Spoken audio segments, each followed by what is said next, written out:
7 o'clock. It's Tuesday, September 16th, 2025. Calling the meeting of the Commission on the City Plan to order. Note that we have a full quorum. All of our members are here and present tonight. So the first order of business then would be approval of minutes from the August 19th, 2025 meeting. Anybody have a motion regarding the minutes? I'll make that motion. Okay, motion by Kathy to approve the minutes. Do we have a second? Got Nick with a second. Any discussions? Hearing none, all in favor? Aye. Aye. Aye. Okay, so those minutes have been approved. Do we have any communications to report? Yeah, I just have one. So this is an email from David Ball, and it was to me. I reached out to him about the proposed cell tower. He was the attorney for the application for the property for the cell tower on West Main Street. And I said, Dear David, just following up on the status of the potential project, has the submission of an application to the Connecticut Siting Council happened yet? Please advise. And he today responded at 5:41. Deanna, we are putting together the application now, but we have not yet filed it with the Siting Council. I will let you know when we expect it to be filed. And of course, I will send copies of everything to the city, David. So I have not worked on the letter yet because it's not officially an application. Okay, I just wanted you to know that. So that's that.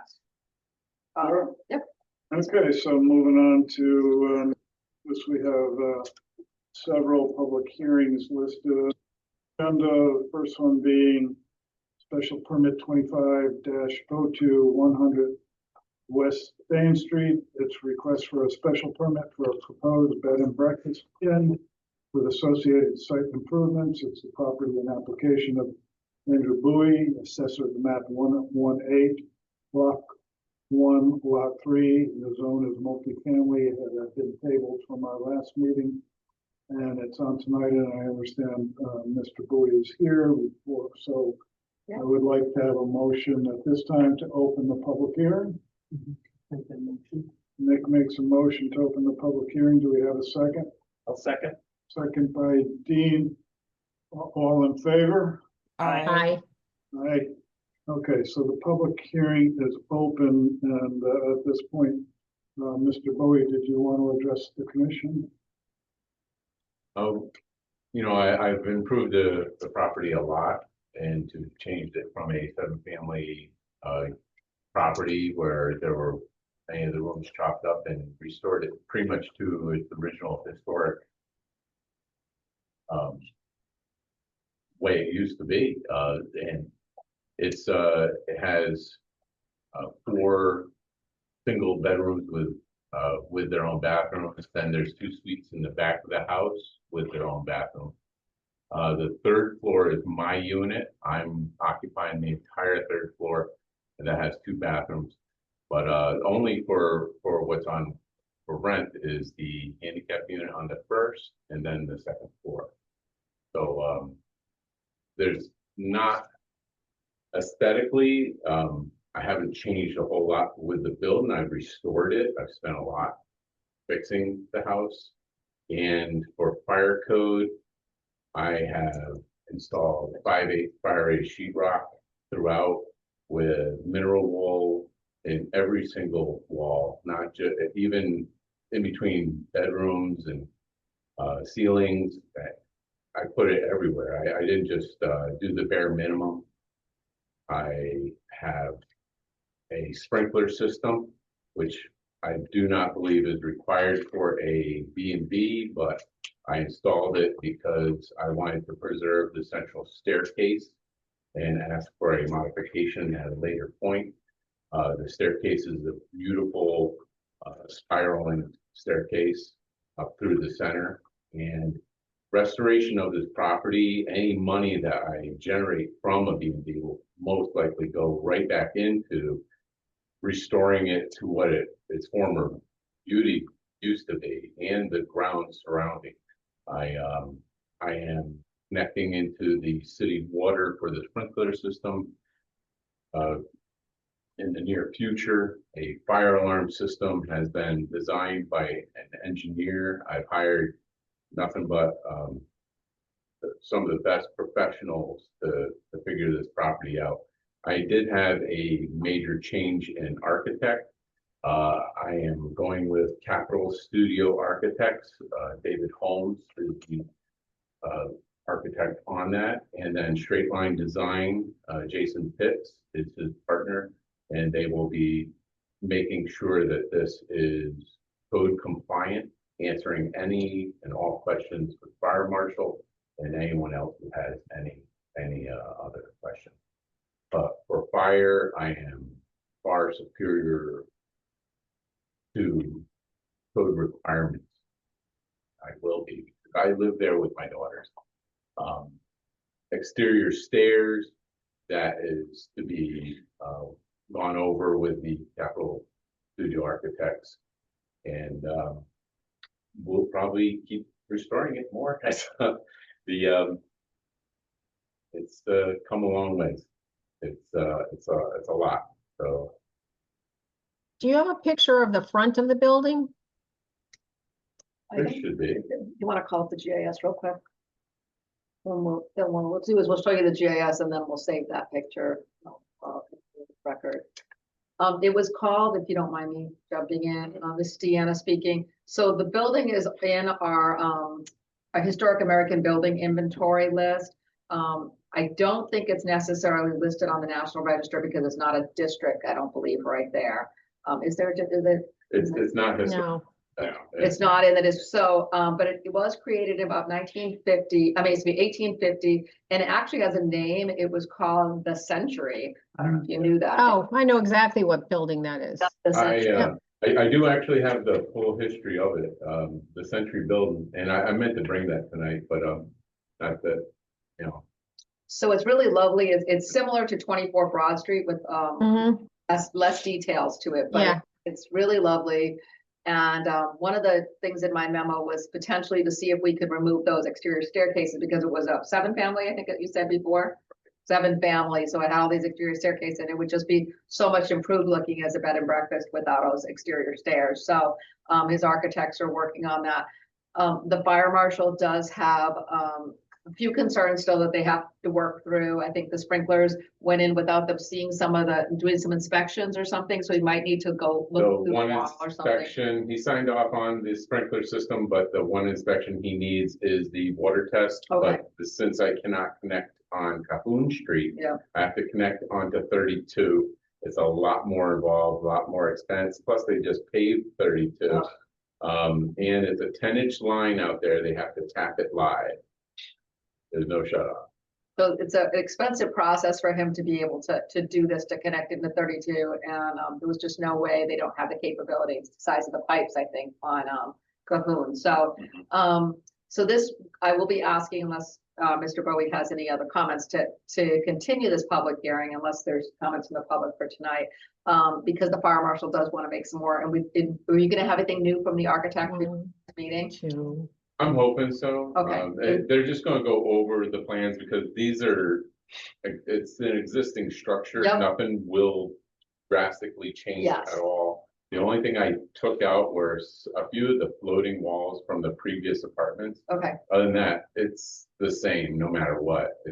But those stairs will be addressed. I think that's And what I'm really waiting for, is the stairs, and see what the fire marshal has to say from your new. I do too. It's getting to be winter and I'm sealing up the outside. That's all fixed now. The porch is all fixed. And I'm in winter preparation, and that water line for the sprinkler system is going in October. So then the water test can happen. I've already passed an air test, and impact fire is right on. So it looks as though for the commission that by next month's meeting, which is the 21st of October, we might have all those things done, and be able to, I will update my memo. My memo was from August. So some of these things may not be as critical, once this stuff gets done. So I'll just redo my memo for you as it gets closer. But that's it for me. So I'm not going to read any exhibits into the record or anything like that at this time. I do have a fire alarm system engineered, and I'm looking to get that installed once my architects go over a few things. So, Mr. Bowie, you agreeable to continuing this matter till the October meeting to get the rest of your information? Sure, that'd be fine. How Do much, we have Do we have do we need an extension? No, not to, because we can, we just opened the public hearing tonight, so we have Oh, time. you're just opening it tonight. Just Okay, fine. Yeah. All right, no problem. Okay, so we need, Is there anyone here from the public that wants to speak, Frank? Can you tell me? that's right. Anybody who wants to speak regarding this application, from the public who might be online?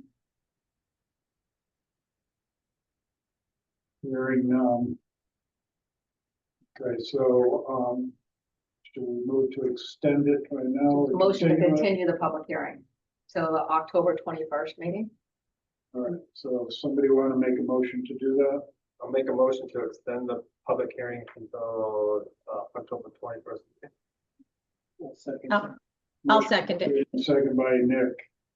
All in favor? Aye.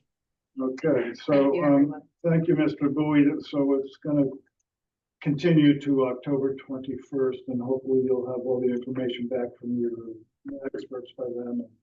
Deanna will have the information, and we can get a final report and maybe act on it for you at that point. Okay, that'd be great. Thank you, Andrew. Thank you.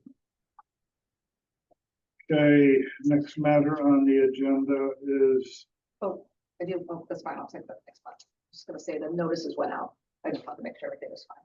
Yes, You do not have to do yes, that again. All notices went out and, nobody, You didn't I mention. know all my neighbors' phone numbers, anyway. Thank you. I'm sorry, Frank. thank you. So, next matter is, special permit 2506, 101 Water Street.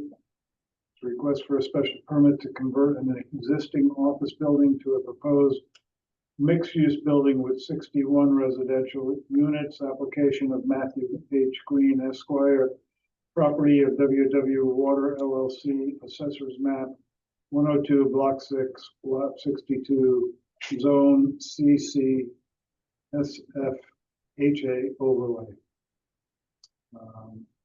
So Frank, for this, I got an email, and it'll come up again, 101 Water Street. The applicant has asked to table it to the next one.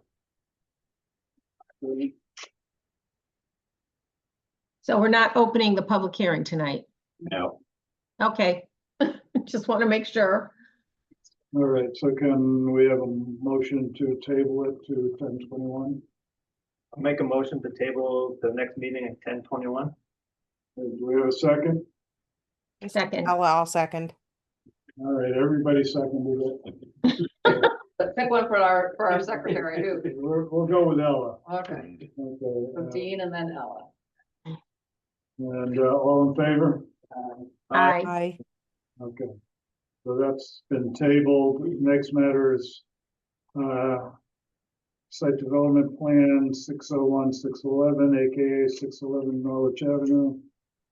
And it's, the number is 921C, I should say. It's a request for a site plan modification to construct a 2-floor, single-bedroom apartment in the south tower of the North Mill at Panema Mills, property of Panema Riverbank Unit A South LLC, application of Phil Biondo, Assessor's Map 39, Block 1, Hey, Lot now. 8, Zone PMR and Mill Reuse Overlay. So, can we have a motion to open? Not a public hearing? No public hearing on this one? No, so this is Deanna Rhodes. I just want to clarify the address. It runs from 601 to 611, and we had thought originally that it was 611, but it's number 607, which it's still within that range. I just want to clarify. 607, it's the way the assessor has the building kind of broken out differently than land and some things like that. So anyways, it's 607. Mr. Biondo is here to discuss his application. I'll quickly just say that this is an apartment. Well, actually, let him explain what he wants to do, and then we'll go over it. Okay, Mr. Biondo, you want to tell us what's going on? Yeah, it's the intent of the owner to construct an owner-occupied an owner unit within the building. We previously had 314 units approved total for the project. We actually previously only ended up building 313 units because one of the units in the third phase wasn't able to be constructed as originally planned. It was 77, now 76. So as an owner, essentially an owner apartment, he's contemplating proposing to put a new unit, a 2-floor unit in the south tower of the project, which would bring it up to the original 314 unit approval. And it's pretty straightforward, I believe, again, it would be going on a main level, 3rd floor, going up to the 4th level, 4th floor as a living space, bedroom space up there. So pretty straightforward, I believe, of adding just a single owner's apartment in the building, not intended for rental at this time. Okay. So there is a Need few. to know about it. Sure, so the building official has been going back and forth, I think, working with you, Phil, as some structural things that about the 2nd floor and things that he said that they don't have an issue with the commission making a decision on it because there are things that they can work through construction wise, but there is a few concerns about the 2nd story, you know, having two levels. So, and it was, Those are building yeah, so they were okay with permit going ahead. issues rather than. Yes, he felt that they can deal with that on the permit level, so Yep. that they have an issue with that overall. Understood. And he's gotten back to us, and essentially this would require, these are the architectural drawings only. And so he has requested full mechanical, electrical permit, structural, fire alarm, sprinkler drawings. So all those would have to be submitted in order to take the next step of receiving a building permit. This is for, floor plan schematic at this time to show you what the unit's about. But we fully understand that we'd have to come in and comply with all the building code requirements as stipulated. So one of the things that Mr. Biondo is asking on behalf of the the owner of the property is to waive the site plan requirement because it doesn't change anything or it's not increasing the parking. The parking was originally for the number of 314, so they are compliant there. So I would say before you make any decision, you have to make a decision on waiving the site plan, having another site plan created. We don't feel it's necessary as staff, so that we have no issues with that. Just to touch a couple things that were in my memo, dated August 11th. Just gonna quickly run through there. It was sent to other departments. The only one that I sent is the building official, I think, and fire marshal working together to resolve some issues. Zoning is not an issue. On the second one, although we would normally send a referral within 500 feet, because these are interior modifications that don't affect anything at the site and the number of units isn't changing, this did not get re-referred again to Lisbon. We feel that it needed to be done. So the referral was not necessary. Mr. Biondo confirmed number 3, which was the number of units here on the property. Excuse me, I have a typo, is 2 number 3s on here. So my number 4, which is second number 3, would be that the Witten waiver asking for the site plan. So you'd need to consider that. And then number 4 is the considerations in the different sections. 2.9 is the mill release overlay, and just the typical sections of the zoning area. That's the commercial zone, the mill reuse overlay, chapter 5 and 6.5, which is the site development, and 7.5, the considerations that you should consider. We've looked at those. They are compliant. We see nothing of any red flags. Some conditions was just a couple of bullet points. Obviously, it expires in 5 years, and thus an extension has been granted. Any outstanding comments from any of the various departments be addressed prior to issuance of the zoning permit for this modification. And that any other modifications, the approved proposal need to be reviewed by the zoning enforcement officer and potentially could come back to the commission. Again, those are my 3 comments. And that's it, unless Phil has anything else to add. I don't. Thank you, Deanna. Okay. All right, so under the circumstances, anybody want to make a motion regarding the application for the permit? The first would be the waiver, Frank, if you didn't mind. Correct. I'll make a motion to waive a new site plan. We have a second? Second. Second by Nick. All in favor? Excuse me, gentlemen. Deanna, correct me if I'm wrong, but it was a site plan and associated. There was a number of different It was associated. like the bond and stuff like that. That's not. Yes, yeah, all the associated ancillary information. So I just want to make sure that's clear, please. Phil, I didn't even include those because it's irrelevant. There's no site work, so those weren't even, so it's really just the site plan. So Very yeah. good. Thank you. Okay, so we have a motion to waive the requirement for a site plan and a second. All in favor? Aye. Aye. Everybody vote? Kathy? Kathy, you still there? Oh, yes, aye. That's the first time I That didn't. was muted, sorry.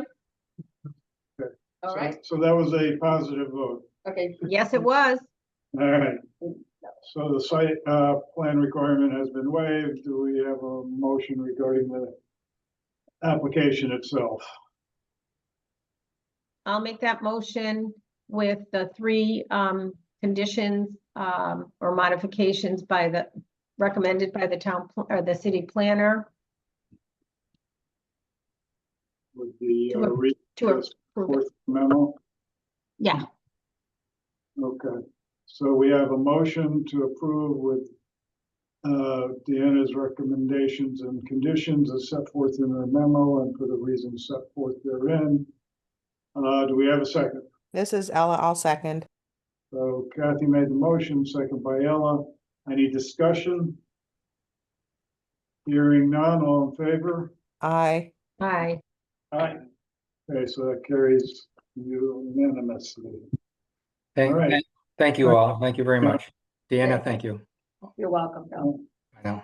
Okay, next matter is site plan number 1058, 138 to 142 and 146 Main Street site plan review for a proposed mixed-use development consisting of 20 apartments and 3,992 square feet of ground floor commercial tenant space, property of 1138 Main Street, LLC, and can't read it, It's T T one forty six. 146 Main Street. I should put my glasses on. LLC, Ernest Tolja, principal, application of Matthew Green Esquire. Assessors map 102, block 2, lots 50 and 51, zone CC. All Right. right, so, This one, same applicant, same request to table it to the October 21st meeting. okay, so can we have a motion to table this to 10/21? This is Ella. I'll make that motion to table. Okay, Ella made a motion to table. Second by Nick. All in favor? Aye. Aye. Aye. So that's tabled. And then the next matter is STP 1059, 1 Wisconsin Avenue. Site plan review for the construction of a 29,000 square foot parking lot with associated earthwork, paving, landscaping and lighting and stormwater management system to the rear of an existing building to support site operations. Property of Norwich, Wisconsin LLC, application of BI Companies, Assessors Map 42, Block 1, Lot 23, Zone BP. So is there somebody here to speak on behalf of this Yep, Tim permit? from BL Companies. It's on. Okay, Tim Hool? Yes, good Yeah. evening. Can you all hear me okay? Yes. Very good. So my name is Tim Hool, a civil engineer and product manager from BL Companies. We are the engineer of record for this project on behalf of the applicant. I would like to, open with a full presentation, of course, but just procedural. We did receive comments from the town engineer. We have not addressed those and resubmitted as of yet. We are working on them. We have no major concerns at this time. So what I'd like to do is, present the project, hear any comments that the commission may have, so then we can take those back, provide one comprehensive revision, resubmit to the city staff as well as the commission, so that hopefully when we come back in October, we may have all major concerns and comments addressed. So with that, I'll share my screen.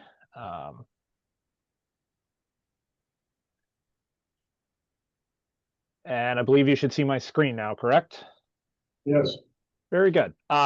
Thank you. So project site, as noted, is 1 Wisconsin Avenue. So what I'm showing here is it's our overall site plan. It does show the proposed site work on here from a layout standpoint, but it also does show the aerial image. We feel this is a good place to start. It does help provide some of that framework of the project. So overall, the property is about 12.3 acres in size. So it is this kind of outer rectangle-ish shape here. There is an existing commercial building located here in the center. There are no proposed footprint changes to this building at all. Essentially, the core of the project is there's a vacant tenant space located roughly central in the building, and the tenant moving in does need some site improvements. So what we are proposing is the improvements they need. The tenant that is moving in is by nature performing delivery of beverages, primarily, I believe it's bottled water. So the core need here is parking for some of their delivery vehicles. So those are typically like an SU30 size. You can imagine here. It might be something like a Poland Spring or similar truck. They could have, you know, those big like 5-gallon jugs that often stock, you know, business offices are similar for their water coolers. That's a style vehicle that they will be parking here. Um, there's a desire for about 35 spaces to accommodate their fleet. So that's located in this area in gray here. And then they do have desire for 2 loading docks off the back of the building for tractor trailers for delivery of the full bottles, and then also adding in one at grade overhead door for access in and out of the building. So overall, the existing site, as I mentioned, 12.3 acres, existing building, no footprint changes proposed. We are largely bordered by various commercial and industrial uses up to the northwest area. Wisconsin Ave here to the east and south side, and then a largely wooded area immediately to the rear, with residential farther northwest of that. There is a wetland resource here up on the very northern edge of the site. It's a little hard to see, but it is all off of the existing development limits, and there are no floodplain areas on site. For proposed conditions, I did touch upon it briefly already. It's a change in tenant necessitating the proposed site improvements here, adding about 35 parking stalls for their fleet vehicles, their delivery vehicles. Those stalls are larger in size. We are proposing the stalls at 10 feet wide by 35 feet long, again, to accommodate that SU30 sized design vehicle for them. The drive aisles within this main parking lot here are a little oversized as well. I'll jump over to the blow up site plan here so we can see some of the dimensions. We're proposing the narrower drive aisle to be 30 feet minimum. That's to accommodate the turning movements of those larger trucks pulling in and out of those stalls. And then the drive aisle on the southern side is oversized at 60 feet long. That is largely to accommodate the loading docks and the drive-in or at-grade overhead door here, so that the tractor trailers have the ability to complete their turning movements to back into the loading docks and pull back out of the site. This parking area does comply with all the required setbacks. Of note, there's no real changes to the front or side setback. The required rear parking setback is 10 feet. We're at about 63 feet between the edge of the parking area here and the rear property line, so plenty of excess space there. And then we do comply with the interior landscaping requirement within the parking lot. Hey, buddy. Continuing forward, no major changes or no major impacts expected from traffic or trip generation. All told, there's well less than 100 anticipated trips in the peak hour generated as a result of this use. Essentially, it's going to be, you know, just the staff coming in the morning and evening times for, you know, start of workday and evening. So there's, you know, the approximately 35 fleet vehicles plus a handful of supporting office staff. So it's very minimal traffic usage or traffic generation here. From a utilities standpoint, there are no proposed changes. The existing building and the utility infrastructure is suitable for this proposed use. So no utility changes proposed. Stormwater, obviously, because we're adding a notable amount of impervious surface to this backside of the site, we are proposing some stormwater changes, and this is one of the areas where the city engineer had some sizable and noteworthy comments. I'm going to jump over to our grading and drainage plan here, so you can have a little bit more context for this discussion here. So the existing grades are such that the residential and wooded areas to the northwest are largely up gradient. The grades drop down as we get closer towards the rear of this building. And then the building is partially buried a little bit. So doing the grading design on this and drainage was a little bit intricate here. We have to create essentially the bulk of this area still pitches towards the building. And then we're creating our collection points roughly 50 feet out, 60 feet out from the building, so that we're not pushing water into the building, but we are still maintaining that the continuous grading coming down from the hillside, the wooded area. And we're capturing all that water in deep sump and hooded catch basins. So we have a couple of those. There's one down in the southwest corner of the parking lot down here. We have one down in the northwest corner of the parking lot. And then for the loading docks, we have a trench drain at the bottom because those docks are recessed about 3 feet below the parking lot grade. And then there's a ramp that elevates about 1 foot up from the parking lot into the building for the at-grade door. Water captured from these 3 inlets does all merge in the proposed pipe network underground, and then it does flow through the pipes into a hydrodynamic separator for treatment, primarily designed for hydrocarbons and suspended solids. Does comply with the selected unit is one approved by Connecticut DOT and does provide minimum 50% pre-treatment. And then from there, it will discharge through an open pipe end into a proposed stormwater basin. This basin is designed to infiltrate the vast majority of water from the proposed improvements. And to that end, there is a net reduction in the peak discharge rates from all design storms to both of the design points that we analyzed where stormwater runs off existing. Some of it runs off towards the north and ultimately discharges into the wetland resource. And there is a little bit that does discharge more towards the south. But as I mentioned, as a result of the proposed improvements, there is a net reduction in the peak discharge rates to both directions in all analyzed storms. From a wetland standpoint, there's really no impacts. We do believe we are well outside of the upland review area. Yeah, as you recall, the wetlands were off screen or off to the very northern edge.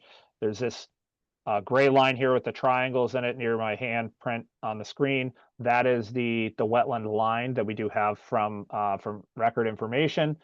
The proposed work is well outside of that. It's all on the south and west side of the existing loop road that goes around the backside of this building.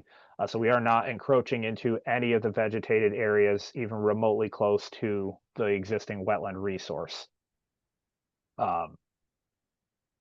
Of note, the stormwater basin does overflow out into the existing drainage network, which ultimately will flow to the wetland. However, we are providing the necessary pre-treatment as required with the Connecticut stormwater guidelines for stormwater treatment. So it will be a very well treated water before discharge, and the vast majority of the water will infiltrate into the floor of the basin.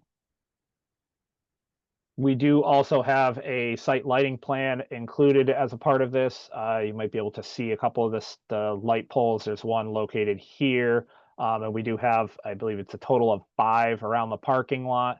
The main goal is to provide safe operating light levels for this facility. We did keep the lighting to a minimum as much as possible. Average foot candles back here is about 1.3, so it is fairly low. And then we are proposing to install shields, especially on the eastern side, so that there's no spillage across the property line from the proposed lighting on this portion of the site. Then finally, from a landscaping perspective, we do have a handful of shade trees we are proposing roughly in the 4 corners of the lot to comply with the landscaping regulations. We do have a few spaces where we are proposing some perennial ground cover as well, namely the end island here of this interior parking, and then around the loading docks. And the remaining disturbed open space will be seeded with either a lawn seed mix in this more dotted area, or inside the stormwater basin itself, we're proposing a basin-specific seed mix so that it's much more tolerant of the wet foot conditions of a stormwater basin. And then briefly, I would like to just touch upon a couple of the items that the town engineer had mentioned. There were a handful of comments, like I mentioned, largely focused on stormwater is where the more substantial comments come from. We have recently received additional field information, and we do feel we have enough to adequately, revise and address his comments. Of note, we did perform some test pits out here to more accurately determine groundwater and infiltration rates, and we encountered some previously unknown utilities largely in this eastern leg of this basin. However, we also received better than expected infiltration rates on this west end, and as of this morning, we have verified that we are able to adequately redesign this basin to fit within the western end over here to leave the existing utilities undisturbed, but still have more than adequate capacity within the stormwater basin to handle all of the design flows and still result in a net reduction in peak flow rates leaving this newly developed area. So that is a change that will be coming, but I just wanted to share, we are aware of those comments.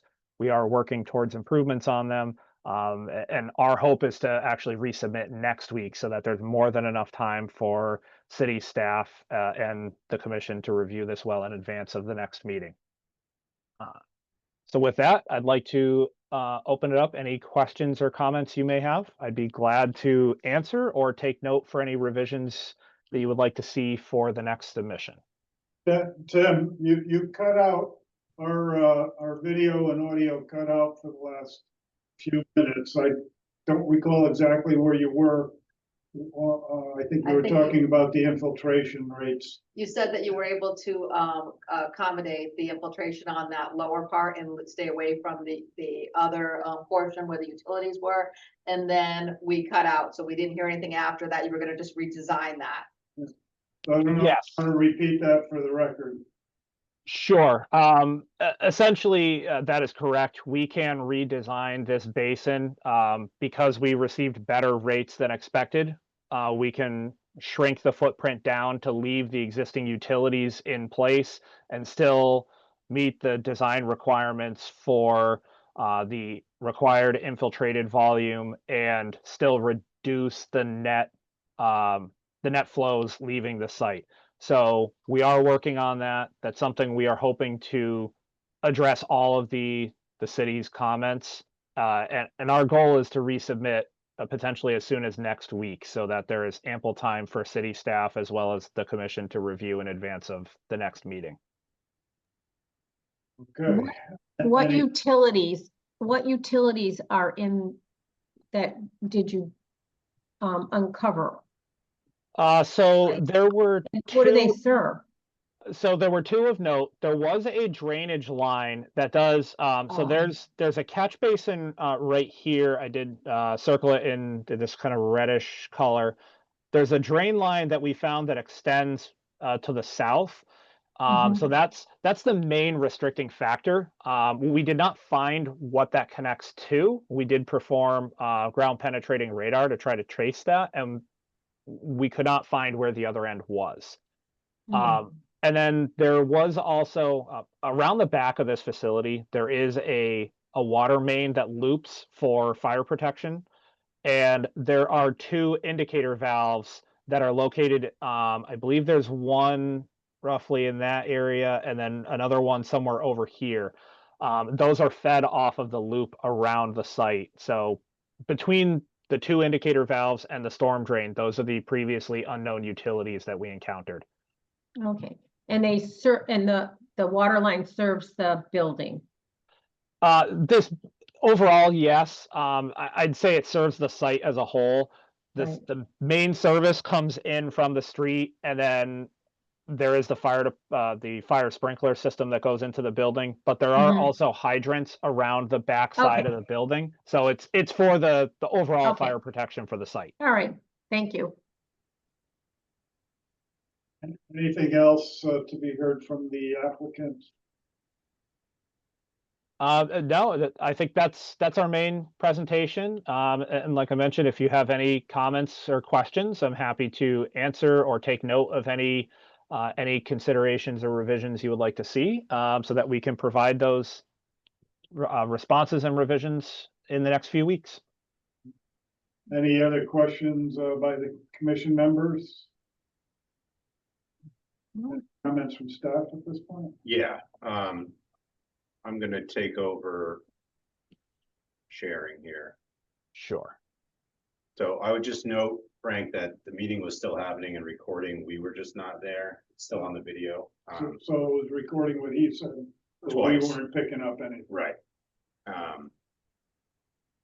I would say just off the top, we're confident that if they address my comments and the city engineer's comments, the commission can make a decision tonight. They don't need to come back next month if that's your prerogative. Okay. I will leave I'll it just to the commission. go through my memo real quick. We didn't receive any comments from MPU, no comments from the zoning enforcement officer. The fire marshal was fine. The city engineer did have, as mentioned, extended memo.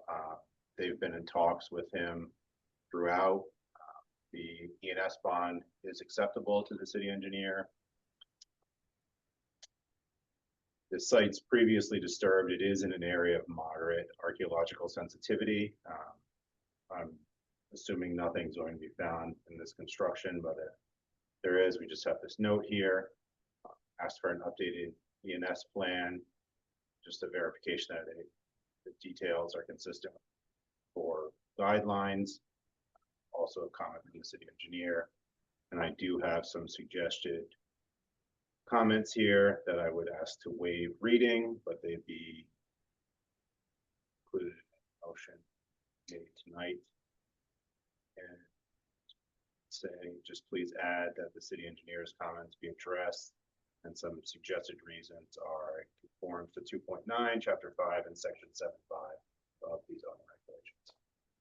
Does anybody have any questions based on Dan's presentation? Yeah. No, Okay, does anybody want to make a motion then concerning the application? I have no problem acting on this without having a revised, having them address the engineering. So I would like to make a motion to approve the application with the condition that they address all of the town engineers' comments and our town planner's comments. And that they post the proper bond and all that kind of stuff. All of the conditions set out in Dan's memo. Dan's memo, right? All right, so we have a motion to approve. And do we have a second? This is Ella, I'll second. A motion by Kathy and a second by Ella. Any discussion? Hearing none, all in favor? Aye. Aye. Aye. Okay, so the motion is carried. The plan is approved under the conditions set forth in the motion. Very good. Thank you very much. Thank you. You never expected that, did you? No, I never like to assume that commissions will vote without having town or city staff's approval. So I very much appreciate it. Thank you very much. You're welcome. Have a good night. Okay, any old business? No. Don't see any other business. We have a ZBA referral regarding a use variance at 60 Crouch Avenue. Yeah. Uh, I'll go over that. address for you. that, Deanna? Yeah, I'm gonna read you the memo. It's gonna be up on, I don't know, and you all got it, but I'm gonna go ahead and read it for the record.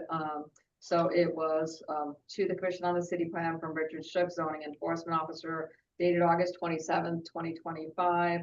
Referral use variance application 25-1260 Crouch Avenue. Zoning district is R20 residential. The applicant seeks a use variance to allow the conversion of a former licensed nursing home at 60 Crouch Avenue into a multifamily residential building containing 45 one-bedroom apartments. The structure is currently vacant and was previously approved for institutional use under a 1999 special development plan. Actually, it should be site development plan.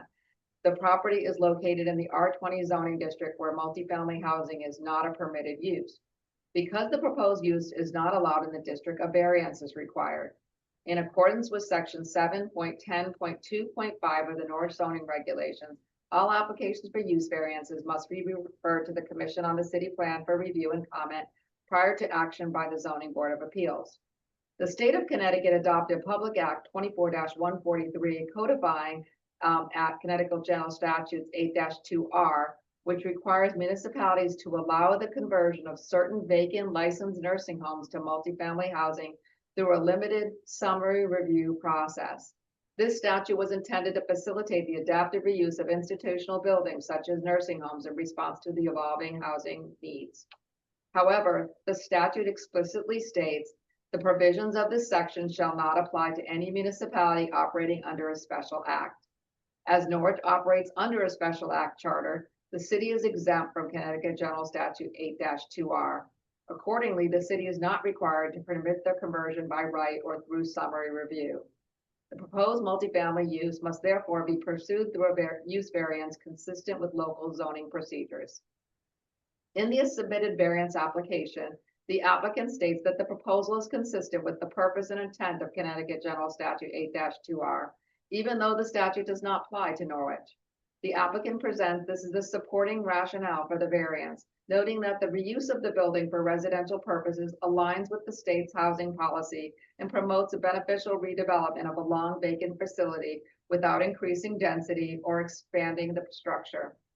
If the Zoning Board of Appeals grants the use variance, the proposed multifamily use becomes legally permissible, but it remains not a use permitted as of right in the R20 zoning district. The variance allows the use, but does not change the underlying zone classification or authorize the use by right. The applicant has proposed that development adheres to the standards of the MF multifamily zoning district. The zoning department supports this approach as it provides a clear and appropriate framework for dimensional parking and the site design requirements that can guide the commission's review during special permit process.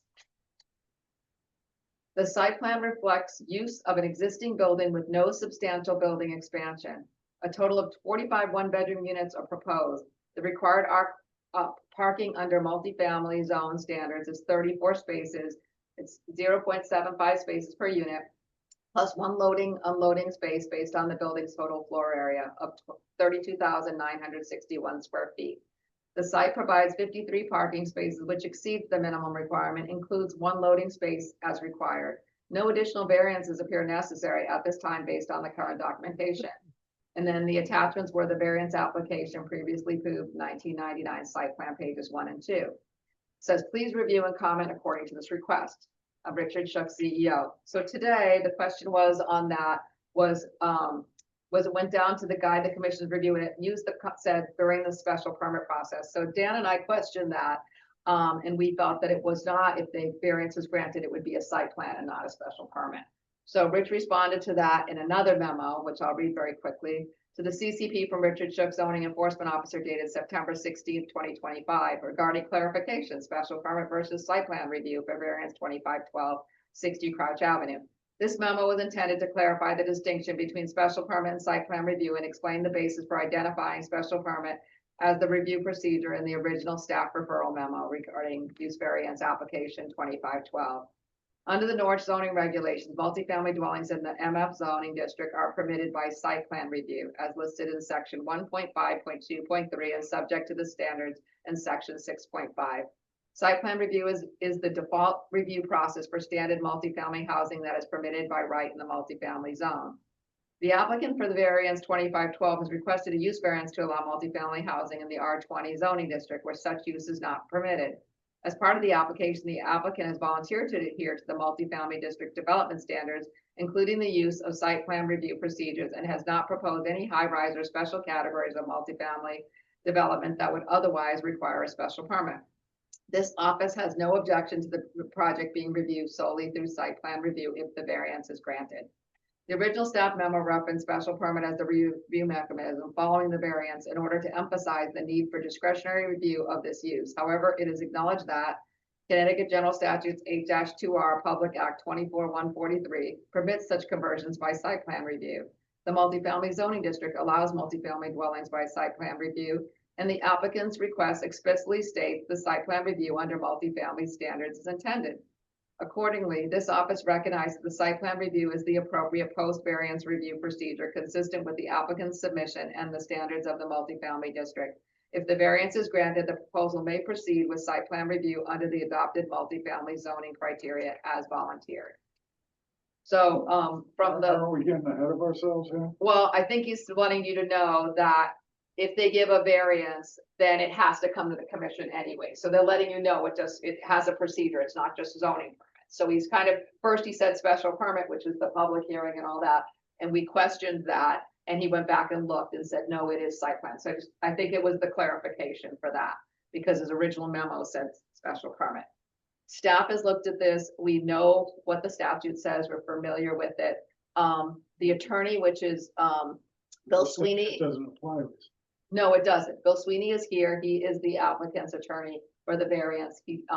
Commission doesn't normally hear from them, but you have in the past allowed them to speak. He's here if you had any questions. We've looked at this and the statute doesn't say we can't do it. It says we don't have to do it. That's what it says. It says because we're special act, we don't have to follow the rules that apply to everybody else. But it doesn't mean that in this particular case that we're in disagreement with it. We think that converting that to multifamily would not be a detrimental use to that building. It's already had tenant use there. It's just a little different. Well, and we're just making a recommendation to the ZBA. Yes, but your recommendation would need to be, again, overridden by the variance. I think if you give a recommendation, I think they have to have a supermajority to overturn. If we oppose it. Yes, if you opposed it. Either way, if they didn't like it. So because it's contrary to zoning, the use is not allowed. That's why it's front of the CCP for you to consider it. But again, staff, Dan and myself, we're in support of it because we're not getting applications to create new nursing homes, and where they are, that building is not the standard that they would have now. It doesn't meet the criteria that would have now. So it's really just a behemoth that needs to be redeveloped, and it makes sense for it to be multifamily. So that's our And opinion. we're just making a recommendation Yep, required as to by. whether or not the variance should be granted. Yep, so will be recommendation in support of the variance request or against the variance request is what you'd look at. And again, Attorney Sweeney's here online. If you wanted to ask him any questions, you don't need to because it's really specifically from the ZBA to the commission. Deanna, Yep. this building is vacant. Yes, It is an appropriate use for the building. I doubt we would get a convalescent home, and I think that it's really the only thing that can go there. That's my opinion. Make a motion regarding the referral or the recommendation to the. So I would like to make a motion in favor of granting the use variance because it is an appropriate use for this building that has been vacant, and to use it for apartments, an adaptive reuse of the building is appropriate. Do we have a second? This is Ella. I'll second that. Yeah, I think this is a great use of an existing structure. So yes, I'll second that motion. Okay, so we have a motion and a second for a positive referral for the use variance to the ZBA. Any discussion? Hearing none, all in favor? Aye. Aye. Any opposed? No. All right, so it's got a favorable recommendation going to the ZBA. Thank you, Mr. Chairman. Thank you, members of the commission. You're welcome, Mr. Sweeney. It's nice to see you all, and hopefully we get the variance in October, and if we do, we will be back before you with the actual plans. My client is excited to move forward with this project, so thank you again for your support tonight. You're welcome. Thanks for being here, Bill. Take care, guys. I know. Okay, and Donna, do we have a staff report? Dan, do you want a staff report? We're so busy. So we're working on multiple things right now. So we're still working on the zoning regulations. Our goal to get it somewhere in the commission in front of council in September is not happening. That's what we really wanted it done before the elections. That probably won't happen either. What's happening is, we are working on many things. There's, we want to talk about CDMA a little bit. We're working on coming up with the zoning for State CDMA, municipal development authority yeah, so program. it's a zone within a certain radius of the transportation center and downtown. Yes. So I created an outline of that today that's going to be shared with them for them to look at, and it will unlock. I guess the easiest way to describe it is it's kind of like the opportunity zone or the enterprise zone. It's a boundary that'll be on our map that will unlock funding programs for redevelopment. It's called CDMA. CDMA, What's that stand for? the Connecticut Connecticut Municipal Redevelopment Authority. It used to be, its acronym was basically murder, and they changed it to CDMA. Municipal Yeah. Redevelopment Authority, and people were calling it murder, so they changed it. So, yeah, so that's kind of sidebarred us.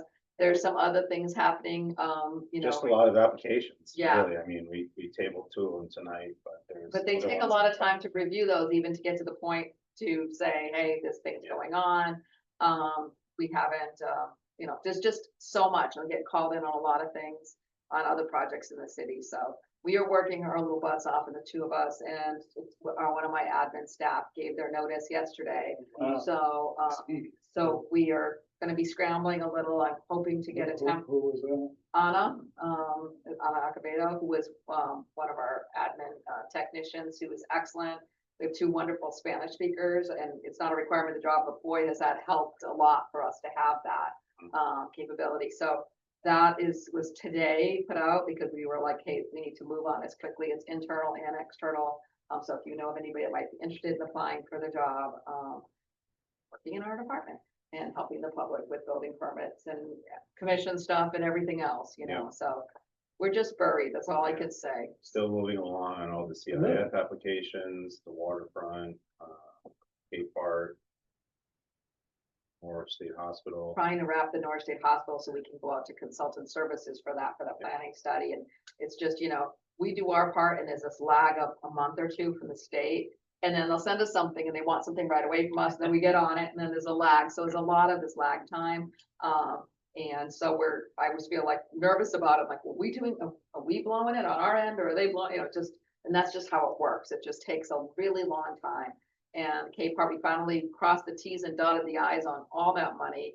And it's just now starting to move forward. So we're starting to have, every other week meetings about Cape Park Yeah, we have one tomorrow. So and that's gonna be going along, so there's so much going on from the waterfront to downtown, and Yep. so we're just keeping really busy. Our goal really, it still is to have this done. It has to be done by the end of the year because our consultant contract is till the end of the year. But, The zoning regs. yeah, for the zoning regulars, get in front of the council. So we'll have to really do some education with if there's new council members elected, to get them on board to understand their role with zoning. And to, hopefully, to trust us that we've been taking the things in the POCD and turning them into, workable regulations, recommendations to work through live regulations. That's it. We're tired, right, Dan? Yeah, I agree with your Go yawn, home. Frank. We're burning. Anybody have any questions? Otherwise, we'll take a motion to adjourn. I have a question. We knew that guy. I know, but I just want to know what's going on with the waterfront. So, I know you said, did you get a grant for that? We got a CIF grant in conjunction with NCDC, so we've had a long planning process. And we have a meeting coming up either at the end of this week or next week to kind of go over the final preferred alternative. And then it's Mhm. gonna be a lot of permitting because one of the big proposals is moving the boat launch and extending the river wall, seawall there, so Mhm. deep permitting and So where are you gonna move the boat launch to? the current location is, we're hoping we can move it to the viaduct parking lot. And kind of Viaduct good to shoot parking lot. there. Well, I'd have to see that. I can't really figure that out. Yeah, I can show you if you give me a second. Oh, yeah, I'd love that.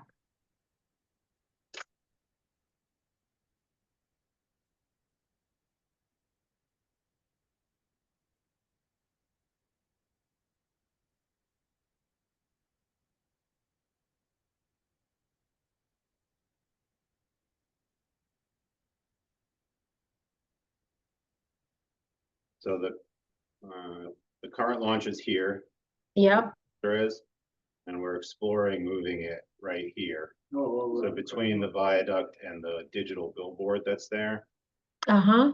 negotiating with the state to get a bunch of parking spaces back in the viaduct lot and then put in the concrete ramp here and have parking for boat trailers over here. Oh, that's interesting. Mhm. And so Hmm. we So had a public, close by, a lot easier to get a vehicle with a boat in and out of, more space for maneuver. Yeah, yeah. and it doesn't interfere with the Brown Park then either, so I, Takes up so much space and it pushes people out of the way. Right, Down there in yeah. the riverfront. yeah, And so there we was got a a- lot more grass, a lot more community space in Amenities. Brown Park, Hmm. That would be a good space for it. yeah. so that's what we're looking at, doing that. So again, that's more permitting, but it's an exciting proposal for Brown Park and NCDC was the lead on that. Because we all have lots of grants, and so they just decided to go for that one. And the tower, Marina Towers came down. And so it looks, I think it looks so much better. Yeah, definitely. It's- So are you going to eliminate some of the parking spaces over there in Brown Park? Yeah, quite a bit, Oh, good. quite a good. bit. So, most, It- this parking in the middle will stay. And Mhm, where there's a band stage that's gonna go down here, that's kind of open mhm, but elevated. And mhm. this parking will become grass and, Oh, good, nice. Tell them about Now- further. and then Now, on can the- you, where the mini golf was, there's a Mhm. proposed ice skating loop. That will also be a splash pad in the summer months. can you go to the other end by where you're gonna put the boat launch? On the viaduct, yep. Yeah, yeah, yeah. So if you could, oh, wait a minute. Hmm, I have a question about that area because some parts of the day the traffic is really congested. So I'm just curious how the traffic flow is going to work if you have people with boats and trailers trying to get in and out of that space. yeah, I think they usually go in very early in the morning for fishing and come back later in the day. And the amount of boats that are actually launched at Brown Park now is really low. It's Really not low. as many boats as you would think it would be. So how is that going to impact the people that like to go out there with their canoes and that sort of stuff? Canoes, there'll be 2 locations in the improved Brown Park. So this dock here is going to be improved and you'll be able to launch canoes here. And then further up in between the 2 West Main bridges, there's going to be a put in and take out here as well. oh, So it'll actually be easier to pull up if you're kayaking already or put in. That's nice. Huh. Well. Dan, just go down. Don't go that far. Go down. Now, is there any way you can use the land that is owned, that, I don't know who owns it now, used to be owned by what's his name? Lord. Yeah, Lord, No. to connect the two locations? Oh, that Wow. is a long-term goal, Kathy. Yeah, we've had that The city discussion. actually owns more of this land than we thought, Mm-hmm, almost to the base of the Water Street Bridge. yeah, It's, Then it's, you know, yeah. a never-ending discussion in quotation marks to get the Lords to give us an easement to come through here. But yeah, that would be, yeah, but then could it extend all the way to, oh, because that's the 52, is that the we could station? go on foot through here, and there is a ADA accessible crossing over the train track here. Mm, A few years during COVID, I submitted a grant for a US EPA Rec Trails grant to extend it all the way over the bridge, the Preston Bridge here to East Main Mhm. Street. Collins Street. Kayak mhm, put in on Tallman Street Extension. So mhm. We didn't get it. Huh. We still. So we have- how are the lords, I mean, are they like willing to at least talk to the town? I No. can't really comment on that at this point. I know, because Whole thing with Reed and Hughes and access to get in yeah, there ridiculous, and feel like the best. ridiculous. I mean, I have to wait for them to tempers to cool. well, I remember that because I had mega discussions with them about that and they were not very pleasant. So anyway, that would be a good thing if we could get that though. The Lord Trail Extension, you know. Yeah, but at least it could bring the center of the downtown to the harbor without going on the streets. Yep. Yeah, that would really be nice. But Oh, well, do have a whatever. mobility study that's working to make the streets a lot calmer Yeah. and have improved pedestrian and bike connections all throughout. Mhm. So multiple angles. Yeah, I have to that tell would- you, in Providence, you drive in Providence anywhere, every street has a road bump, you know, so you Yeah. don't go fast. And Yeah. since that's not a state road, Chelsea Harbor Drive, right? No. It's a state road, yeah. Oh, it is? Yeah. Then Water Street's not. That is two, actually. They both are. That is too? Yeah, they function as Route 2. Okay, never mind then. So. All right. So this is one of the reasons, again, like we may be on the periphery of this grant application, but Dan, more Dan than myself, has been really intimately involved in the design and looking at that too. So there's all these projects that take us away from writing zoning regulations and, you know, Russian and. Yeah. So we apologize, it's taking a long time, but, you know. It's all important though. For And use of everyone's these. thrilled about new zoning. Don't worry, you may have a Thanksgiving gift from us. Okay, All right, thank you. Thank you, everyone. have a motion to adjourn. This is Ella. I'll make that motion. Thank you, Ella. Motion to adjourn, a second. Second with Nick, all in favor? Aye. Bye. Take care, everybody. Thank you all.